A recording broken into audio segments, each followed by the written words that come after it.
नमस्कार साथियों, स्वागत है आपका हमारे YouTube चैनल कैजुअल बिहारी पर। इस वीडियो में हम लोग डिस्कस करेंगे शेयर मार्केट की जर्नी 2000 के बाद की।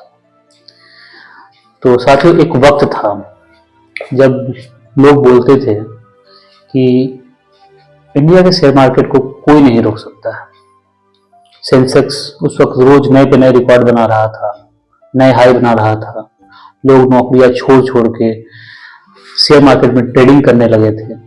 कहीं भी चाय की दुकान पे एक ही चर्चा होती थी, मार्केट में पैसा लगाया क्या। लेकिन फिर एक ऐसा दिन आता है जब शेयर मार्केट या सेंसेक्स औंधे में जमीन पर आ जाता है। सेंसेक्स 20,000 से सीधा 8,000 पर आकर रुक जाता है। आखिर ऐसा क्या हुआ, क्यों ऐसा? नया युग, नया बाजार, साल 2000।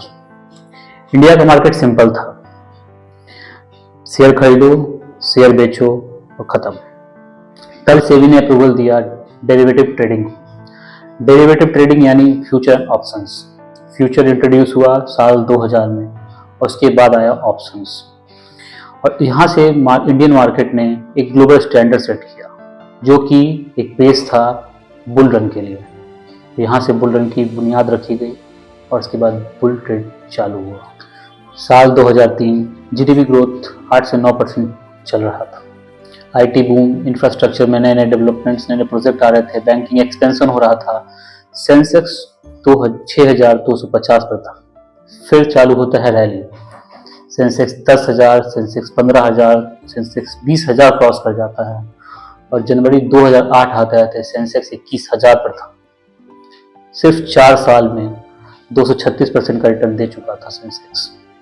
टीवी पर सिर्फ एक ही चर्चा थी, India growth story. Middle class investor बन रहा था, फॉरेन इन्वेस्टर पैसा डाल रहे थे। लग रहा था कि ये सफर कहीं रुकेगा नहीं, सब कुछ सही चल रहा था। सबको लग रहा था मार्केट यहाँ से अब अच्छे मूड में चलेगा। लेकिन उसी वक्त 15 सितंबर 2008 को ऐसी घटना हुई कि पूरा मार्केट हिल गया। Lemon brother collapse. एक बैंक गिरा और पूरी दुनिया हिल गई। क्रेडिट फ्रीज, मार्केट पैनिक, सब लोग बेच रहे हैं, सब सारे शेयर बेच रहे हैं।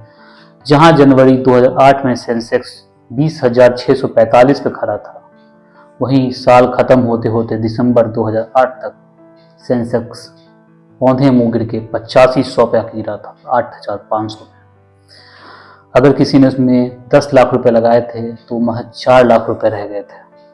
एफआई पैसा निकाल रहे थे। आईसीआईसीआई बैंक का स्टॉक बुरी तरह से पिट चुका था। लोग एटीएम्स की लाइन में खड़े थे, चारों तरफ डर का माहौल था। लेकिन एक डिफरेंस था, Indian banking system. Indian banking system ने पूरे शेयर मार्केट को बचाया। आरबीआई की स्ट्रांग रेगुलेशन पॉलिसी ने उस वक्त शेयर मार्केट को बचाया था। हीरो गिरा था जरूर, लेकिन जिंदा था। 2008 के फाइनेंशियल क्राइसिस में मार्केट 61% तक क्रैश किया था। अब आता है साल 2009। ग्लोबल सेंट्रल बैंक ने पैसा प्रिंट करना स्टार्ट किया, जिसने मार्केट में लिक्विडिटी बूस्ट दिया। इंडिया में इलेक्शन हुए और पॉलिटिकल स्टेबिलिटी इंडिया में आई और फिर सेंसेक्स 8,000 से 16,000 कुछ ही महीनों में पहुंच गया। मार्केट ने जबरदस्त कमबैक किया था। 2010 आते आते सेंसेक्स 2,000 क्रॉस कर चुका था। लग रहा था क्राइसिस महज एक सपना है। पर 2011 से 13 में शेयर मार्केट में काला धब्बा लगता है।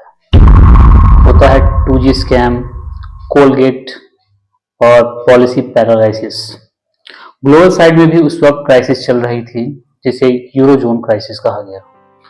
मार्केट 21,000 पर आकर अटक गया था। ना स्ट्रॉन्ग रैली, ना कोई बड़ा क्रैश, मार्केट एकदम शांत, हर तरफ सन्नाटा था। इन्वेस्टर वेट कर रहे थे, इंडिया क्या फिर से मोमेंटम दिखा पाएगा। ये फेज एक बात क्लियर कर देती है कि लिक्विडिटी आपको टेम्पररी बूस्ट दे सकता है, लेकिन लॉन्ग टर्म स्टेबिलिटी के लिए आपको रिफॉर्म्स की जरूरत थी। इसके साथ मैं अपने शब्दों को विराम देता हूं और आपसे अनुमति चाहूंगा और इस भाग का मैं कुछ सारांश आपके पास बताऊंगा।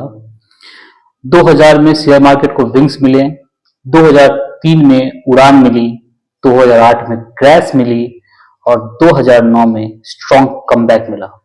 लेकिन 2011 से 2013 में दिखा दिया मार्केट को एक डायरेक्शन चाहिए, और फिर 2014 में एक पॉलिटिकल वेव आई जिसने मार्केट की अगली कहानी लिखी।